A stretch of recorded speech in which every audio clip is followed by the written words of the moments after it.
Hello and welcome back to your favorite channel, Victor with a V, and in today's video we're gonna be talking about something that I think is very important. So the topic for today is you can fail and still be successful. Let's get started. Have you ever been in the situation of giving all you had to achieve something that you really wanted and still not been able to get it? Your time, your hopes, and your dedication? If you have, then you know what it's like to be at your lowest. At that point of your life when you feel everything you've ever fought for isn't worth it. Well, let me tell you something, you are not a failure. Even though you could not succeed at first, you tried and discovered a way not to succeed, but to learn from your mistakes. It's okay not to feel afraid sometimes. It's okay to take a rest. It's okay to cry when your body needs to. It's okay to take time to think and to wonder about what cannot be changed but can be taken in a different way. And it's okay because we are humans, we commit mistakes, we are not perfect. It's something that we have to always keep in mind. And it is okay, sometimes life is not fair. Sometimes life teaches you that the good moments totally make up for the bad ones. Life is nothing but a competition with yourself, and everyone progresses at their own pace. It doesn't matter when you bought a new house, a new car, when you found the right person you would like to spend the most of your part with. And you know why it doesn't matter? Because there is no right time to be happy. Happiness never gets old. You can be perfectly happy at this moment of your life and in 50 years. Do not spend part of your life thinking how miserable you feel right now and how happy you want to be in the future.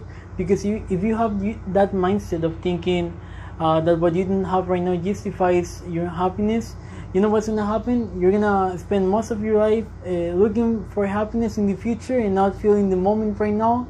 And at a certain part of your life, you're gonna stop looking for that happiness and you're gonna remember the old good times, and you're gonna start thinking, oh, how happy I used to be when I had more friends, when I didn't have so many debts, when I was in college, when I was in love, when the only thing that I had to do in life was studying. So please do not waste your time and just start to feel the moment, to start to live right now and not think so much in the future, because it's gonna ruin your present. And please do not forget that the only person you must prove your value to is to yourself, because you live for yourself and for no one else. You don't know how much time of my life I've spent giving explanation to people who actually didn't care at all and trying to demonstrate to them what I was capable of. That's a mistake that has taken so many moments of my life, so please don't commit the same mistake. Another thing that I feel is very important to always keep in mind is not quitting your dreams, your passions, those things you feel you were born to. Because it doesn't matter if you fail once, it doesn't mean that you're gonna fail the rest of your life and that you're a complete failure. And just because you committed one mistake, that's not worth quitting your dreams. Your dreams are the things that should be always in your mind, and you should attempt to achieve in life.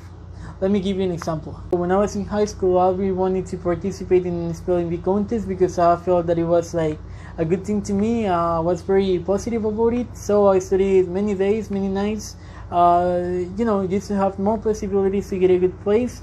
And I felt very confident in myself because I was kind of feeling that I knew all the words that I was gonna get a good place.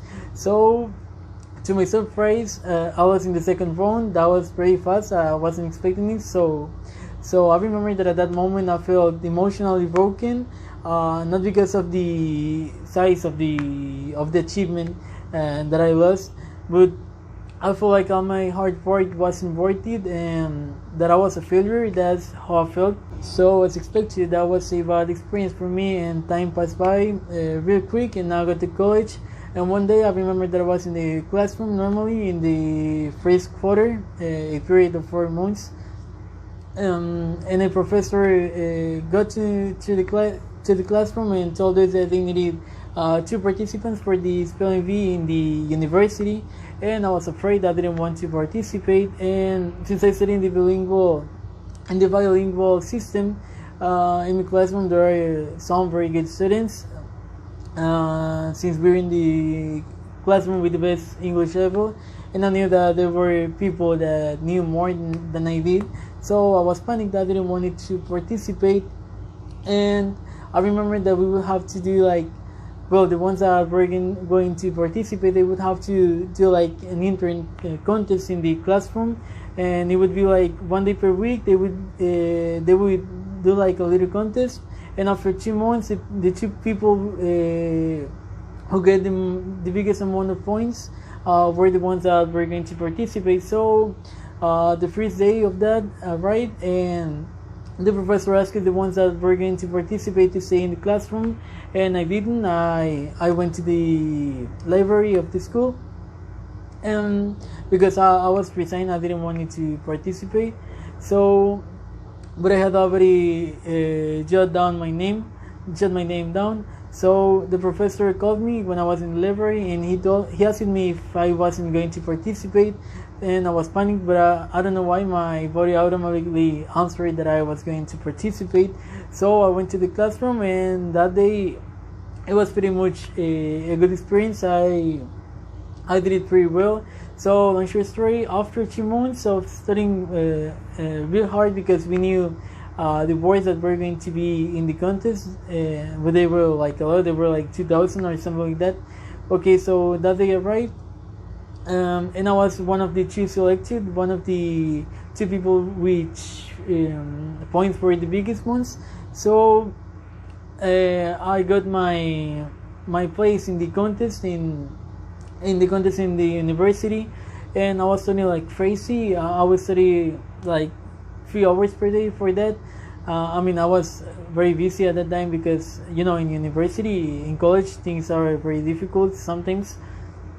And long short story, in the contest, I got the second place, and I was able to get my place to the national. So I was very happy with myself. I feel very, very comfortable. I feel like all my hard work paid off, and it was like an experience that for me was very important. I know that maybe for you it's not such a big deal, but for me at that moment, proving to myself that I was able to do and to achieve what I wanted in life, and to achieve things that I really wanted and enjoyed, was something very, very touching for me, very, very important. And I don't forget that time, because since that time my mindset changed. So that was like in before and after in me.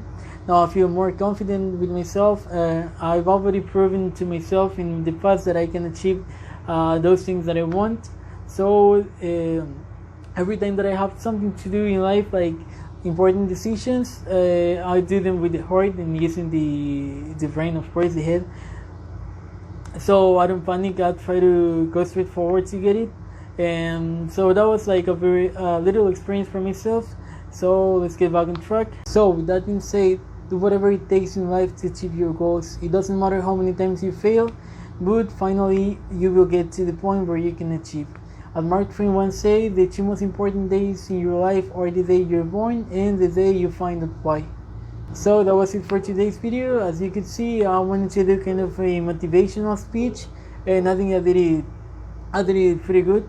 So if you like the video, please give it a thumb up, subscribe, and I would really appreciate it. That would help me grow. If you have any thoughts, if you want to express something, just write it in the comments below, and I'll read it